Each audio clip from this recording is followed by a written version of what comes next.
That's okay. Hello, friends. So here we have a special guest. Who do we have? Hi, my name's Amani.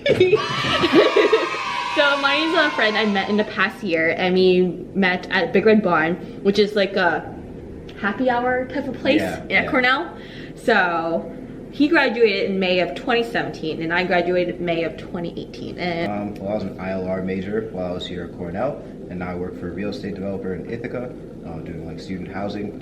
We're gonna just talk about how to survive Cornell, because it is not easy here, right? Not easy at all. But also these tips could be applied to life in general. So even if you don't go to Cornell, it could be applied to your school or even now at work. We want to start? Okay. Okay. Sure. So, just to find a hobby that has nothing to do with what you're studying or school or anything at all, like something completely like just out of nowhere. Like it could be anything from like playing video games and de-stressing for 2 hours to like lifting weights or like playing a sport or like literally anything. Like that's something that has nothing to do with school, because school takes up pretty much your entire life while you're here, and you need something that's going to like just take you out of that and just like reset you, if that makes any sense. Yeah. What do you think? Yeah, I think that same, but I didn't do that, which is awful. And that's how I burnt out while I was here, like so many times, which is why I wish someone had told me that, just because all my hobbies were related to what I was studying. So my hobby was being in a product development club, being in product development competitions, but like that's all related to like food science, which is what I studied as an undergrad. And I didn't really do anything in terms of like that wasn't related to my career, because I was like, I need to be career focused and I need to do X, Y, and Z to make sure I get X, Y, and Z job. And I think that was like a wrong move on my part, just because I just crashed and burned. Yeah, it's like what was your hobby? Mine, in school, I actually went shooting a lot, like like boom boom. Yeah. It was like a shooting range. Yeah, like we would go shoot like clay pigeons and stuff, like trapping stuff. Oh, okay. Yeah. I was here thinking like you went out to a wild and started shooting random animals. Okay. Yeah, another thing that I think is really important is to build a support network, which is just to have a group of people. They don't have to just be your friends, like your parents obviously are involved in this as well, but I think that like having a group of people around you that you can go to for help regarding anything is incredibly important. Like for me, I had a couple professors that I just like became friends with.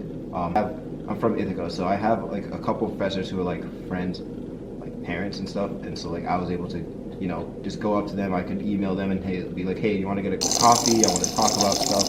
I want to see what you think of like this idea that I have, or this internship that I'm thinking about applying to, or thinking about accepting, or, you know, just someone that is older than you or someone that has more experience than you that you can just talk to.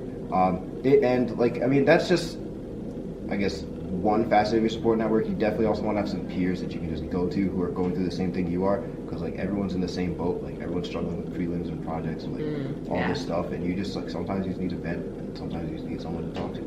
Yeah, for so sure. I think it's really important. Piggybacking off of that, I think in general, like if you're not in school, just finding a mentor or someone to look up to, basically. I think that's super important. Someone older, I think it's very important, just a different perspective, just because your peers will tend to be in the same kind of life stage as you, and you want someone who has already experienced it before to kind of give advice, because we can vent to each other like all day, every day, but we don't really know what the right next step would be, versus someone who's been in our shoes before. They can really guide us, and I think that's super important. Yeah, that's very true. Another really good tip is be open to new opportunities, and this is something I've said before, but like just saying yes to more things.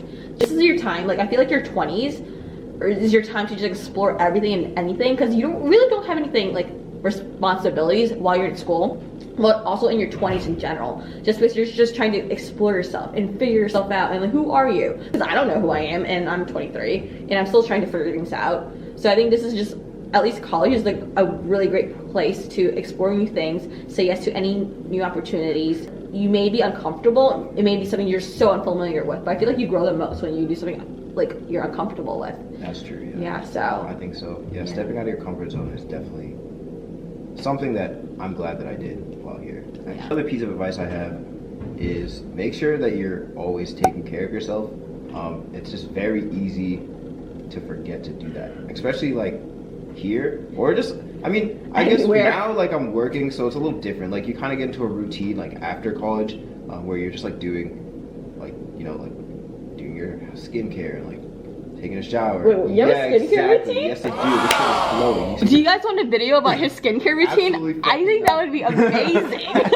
Because I don't have a skincare routine. I would love to learn what yours is. I don't know, just like making sure you're exercising, just like making sure you're eating well, just like going to bed on time. Like all these things are really important, and it's really easy to not do them while you're in school. Like I don't know if you could tell, but we switched positions as well as rooms because we got kicked out of the other one.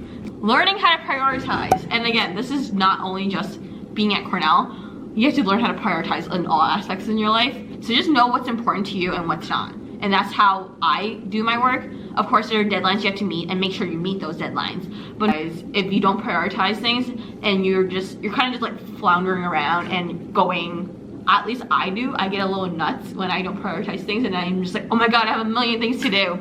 And like prioritizing and just making lists and just knowing kind of like when I should do X, Y, and Z, that really helps me in terms of managing my time and sanity. this also means that if you have 2 prelims next week, do not go sake bombing. Don't. Yeah. So yeah, Like, great example. Don't go out. Don't go out. Don't. Yeah. It's not worth it. Like the prelims are hard. Like we all know this. Like don't go out. There'll be opportunities to There'll do be fun other things weekends. again, other weekends. There are so many weekends in a year. 52. It's also cold. Like what are you doing? Yeah. Another important tip is don't be afraid to fail. It's okay to fail. We're gonna all fail at every point in our lives. There's gonna be something that we're not gonna do the very best at, and that's completely fine. Yep. You get here, you're gonna get rejected from clubs. You're gonna get rejected by girls. You're gonna get rejected. Oh, yeah. Rejected by guys all the time. You're gonna get rejected from internships. You're going to fail. You're going to get a C in your classes. Like it's gonna happen. So you're gonna fail a prelim. Like it's just gonna happen. Learn from it. Grow from it. Don't let it kill you. Move on. Yeah. I think that concludes our video. Yeah. How to survive Cornell and how to survive life. Not that we have lived a long life yet. I mean, I'm pretty wise.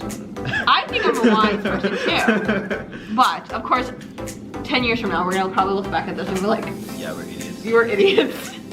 This is as good as it's gonna get at this Fair age. enough. Yeah. That wasn't so long. So I'm gonna have his Instagram in the description box, so check that out. Make sure to follow him on Instagram, follow me on Instagram to keep up with our exciting lives.